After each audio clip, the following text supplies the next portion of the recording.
Prefer করি সবসময় পাহাড়ে ঘুরতে যাওয়া। সমুদ্র আমাকে কেন জানি টানে না। এটা শুনে অনেকে হাসে, কারণ বেশিরভাগ মানুষেরই সমুদ্র পছন্দ।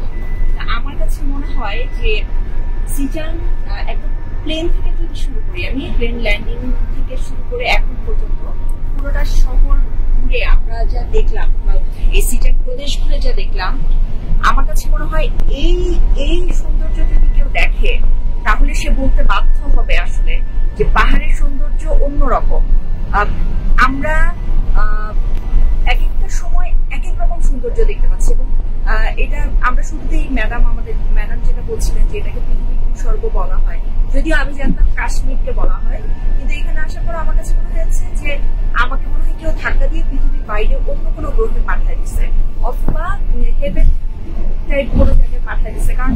এই জায়গাগুলো আসলে আমাদের এত পরিচিত না, আমরা কখনো সেভাবে দেখিও নাই। এখানে আসার পর প্রত্যেকটা জিনিস এত ন্যাচারাল, গ্রিনটা এত বেশি গ্রিন, আকাশটা এত বেশি নীল, এই যে পানির ছড়া, যেটা পাহাড়ি ছড়া বলি আমরা, পুরোটা পথ জুড়েই কিন্তু পাহাড়ের সাথে আবার এই যে পাহাড়ি পানির ছড়া যাচ্ছে। অনেক জায়গায় অনেক বেশি স্রোত, আবার কোথাও কোথাও পানিটা একদম শান্ত। পানির কালারটা যে সি গ্রিন, যেটা আমরা আসলে সেন্ট মার্টিন গেলে একসময় দেখতে পেতাম, হ্যাঁ একসময় লালাখালের যে কালারটা, পানির কালারটা, সেটাও মানে সবকিছু মিলে আমার কাছে এটা আসলে পৃথিবীর কোনো জায়গা না, এটা মানে পৃথিবীর বাইরে অন্য কোনো গ্রহের একটা কোনো কিছু। মানে বলছি আমার বর্ণনায় তো আসলে এরকম। তুমি যদি আরেকটু মানে গুছিয়ে বলতে পারো, তুমি নিউট্রালি বলতে পারবা, কারণ তোমার আসলে দুইটাই পছন্দ, তো তুমি যদি বলো আমাকে যে তোমার কেমন লাগে। আমার সমুদ্রের ভিতরে আমি যাবো না, কিন্তু আমার কাছে হ্যাঁ অবশ্যই সুন্দর,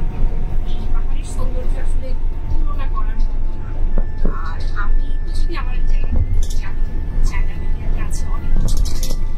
বিভিন্ন জায়গায় নিয়ে আসলে কাজ করছি, তো আমি না এই যে সিজানের বিভিন্ন এলাকার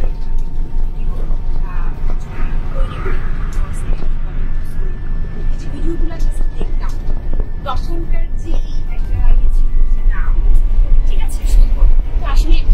একদম স্পটে না আসলে না বোঝা যায় যে এই সৌন্দর্যের মাত্রাটা আসলে।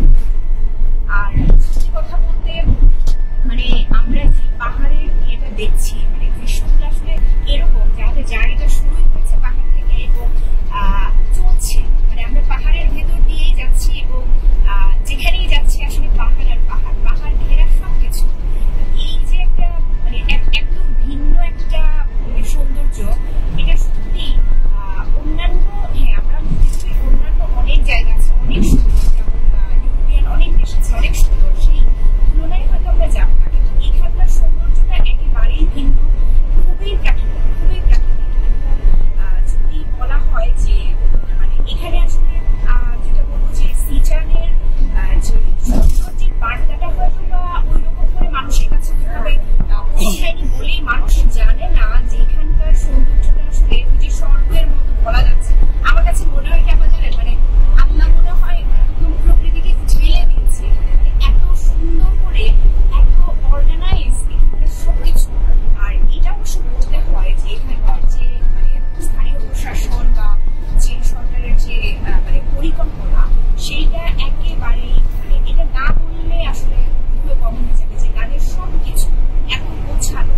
মানে একটা পাহাড়ের এটা দুর্গম এরিয়া, কিন্তু খুব সহজ সাধারণ মানুষ যারা বসবাস করছে তাদের জন্য কিন্তু মানে জীবন, তাদের যে দৈনন্দিন জীবন যাপনের জন্য সব ধরনের সুযোগ সুবিধাকে সামনে নিয়ে আসা, এই পাহাড়ের ভিতর দিয়ে সবকিছুকে সহজ করা, এটা কিন্তু আসলে খুব ইজি বিষয় না, এবং তারা সেটাকে ইজি করেছে। এবং আরেকটা জিনিস আমি তোমার সাথে খুবই অ্যাগ্রি যে এই যে আমরা এতটা পথ এসেছি এবং আরো 2 ঘন্টার মতো জার্নি বাকি, দেখো পুরোটা রাস্তা মানে এত দুর্গম একটা অঞ্চল, এত সুন্দর, দুই পাশে এত মানে বিশাল বিশাল পাহাড়, কিন্তু রাস্তাটা দেখো তুমি, আমরা এখন পর্যন্ত কোথাও ভাঙা দেখি নাই, কোথাও কোনো গর্ত নাই, মানে এত সুন্দর করে এই রাস্তাটাকে মেইনটেইন করা হচ্ছে যে এই জন্য জার্নিটা যেহেতু আমাদের অনেক স্মুথ